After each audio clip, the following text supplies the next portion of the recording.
Welcome to the Enlightened Strike, a podcast where we talk about flesh and blood for just 10 minutes. I'm Daniel, and this is episode number 9. The future is calling. So a week ago, I drove 10 hours to Cincinnati to participate in the calling there. If I could put a word on it, it would be glorious, I guess.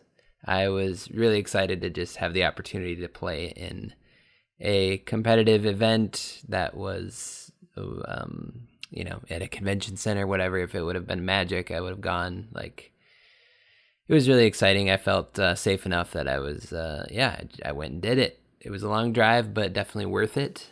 I played in the main event, which was sealed. I opened you probably heard at this point that sealed definitely favors Briar, generally speaking. It's easier to get a decent Briar pool than anything else.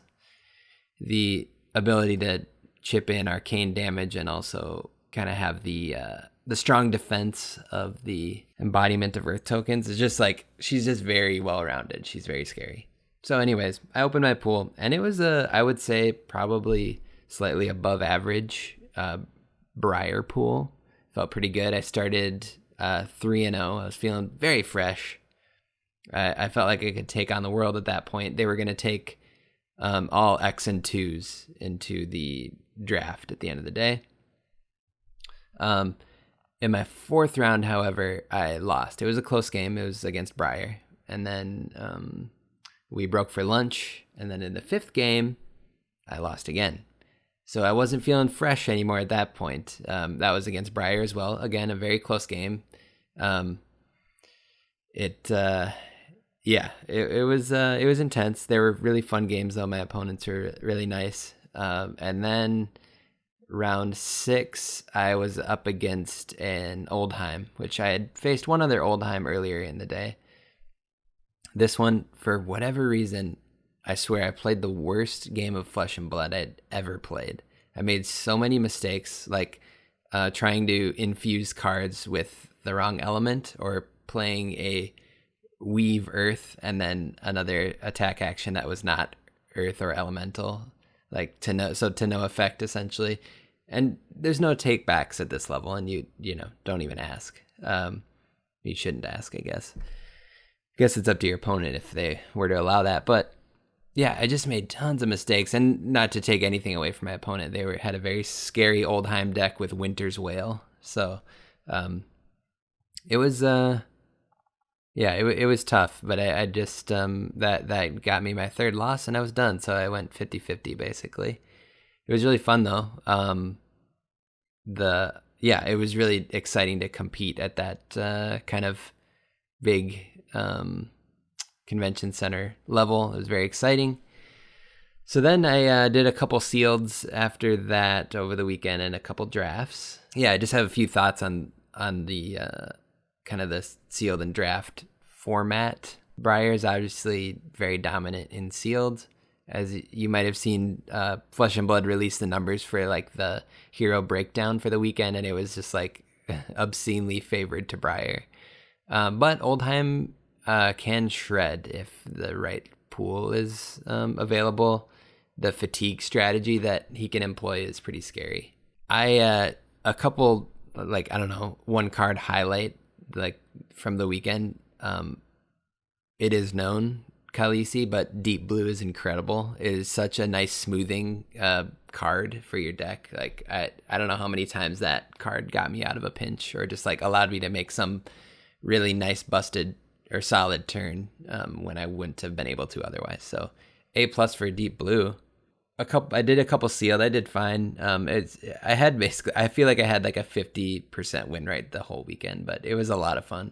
I think I only played against one stinker, one person who was kind of a jerk, but otherwise everyone was very delightful. People were excited to be there. So draft tips. Before I get into those, we're going to take a word from our sponsors. Do you have friends who play other trading card games but refuse to try Flesh and Blood? If so, you might have heard common reasons like, the cards are way too expensive. No one even plays that game. It's just for collectors. Or, it's not even a game. At It's Okay Industries, we believe that it's okay to like more than one card game, and we're here to help. If you have friends that complain about Flesh and Blood, have them call our toll-free number at 1-800-IT'S-OK. Our expert operators are standing by to answer any concerns your friends might have.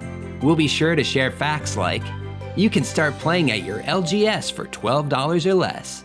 LSS is dumping $1 million into organized play next year, so people play it. And Flesh and Blood isn't a threat to your favorite game. In fact, you can like 2 different games at once. Isn't that cool? If you think this might be of help to your friends, call It's Okay Industries at 1-800-IT'S-OK. That's 1-800-IT'S-OK. It's okay to like more than one game. All right, cool. Thanks to our sponsors for that message. So, draft hot tips. I'm not an expert, but I do really enjoy Limited. It's my favorite way to play basically any game.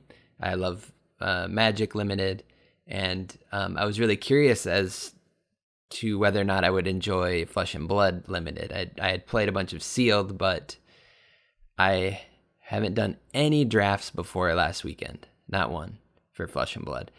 And I've always been really curious if it seems like the format would be too linear, just with having only 3 heroes or 4, depending on the format.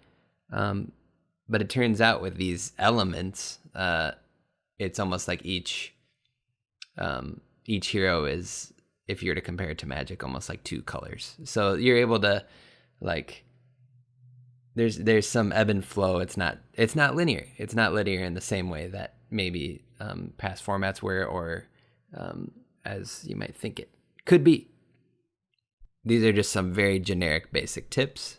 If you want some real deep listening, go listening to Arsenal Pass. I listened to them on the way down, and they've got a couple episodes that talk about Tales of Aria, specifically Limited, but they're like that. Their content is incredible. They really helped me kind of get a vibe of the draft format before I got down there.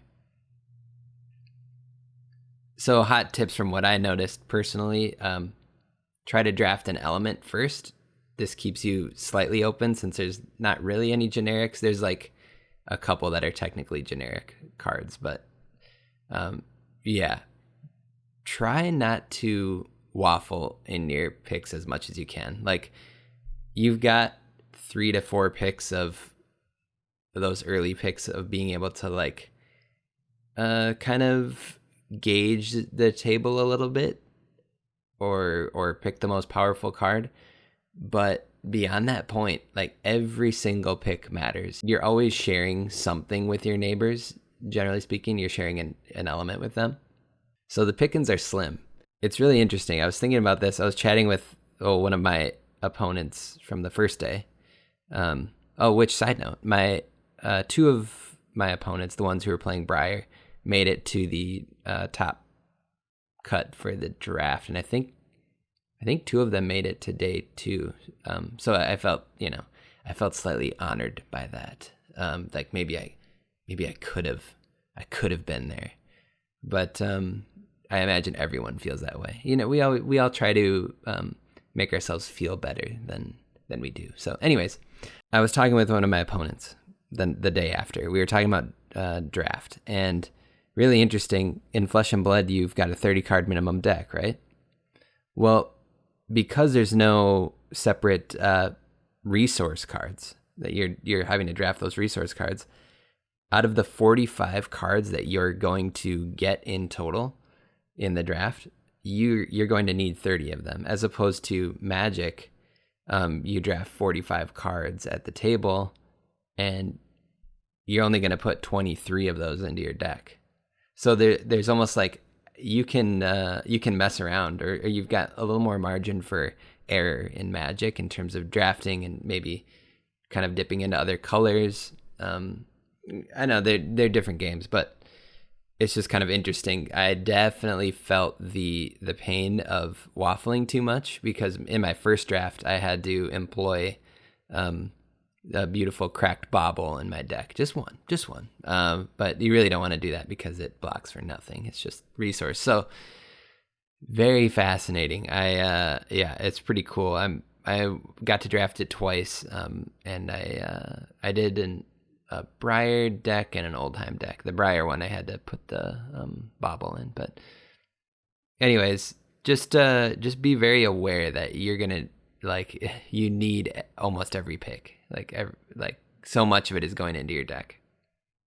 So don't mess around. Read the table. One final thought: when you're playing, specifically when you're playing Briar, don't assume that you want to go first every time. It is definitely tempting to try to get some of that arcane damage off on the first turn, but this format is so tempo based, especially Briar versus Briar, that I think Briar wants to go second a lot of the time in order to have the first opportunity to strip cards out of your opponent's hand. So just think about that. First is not always right. So why is this episode called The Future is Calling? Well, I had a great time, and it reminded me of the feeling I have when I go to a Magic Grand Prix or Magic Fest. And I'm just incredibly excited. COVID pending. Well, COVID will probably be around forever. We're going to figure out how to deal with it better. But I'm incredibly excited for 2022 when we've got callings in greater numbers, like Tuscan Raiders. And I hope I don't have to drive 10 hours to the next one. I'll do it, though. I will definitely do it. Man, I don't know. I really enjoyed it. This is one of those watershed moments for me when it was my first round of the day in the main event, and I was like, holy crap, this game is very fun to play. I still love Magic, but I'm very excited for the future of Flesh and Blood, and it is here to stay. So that's all I got. Have a great day, and I'll see you next time, whenever that is. Bye.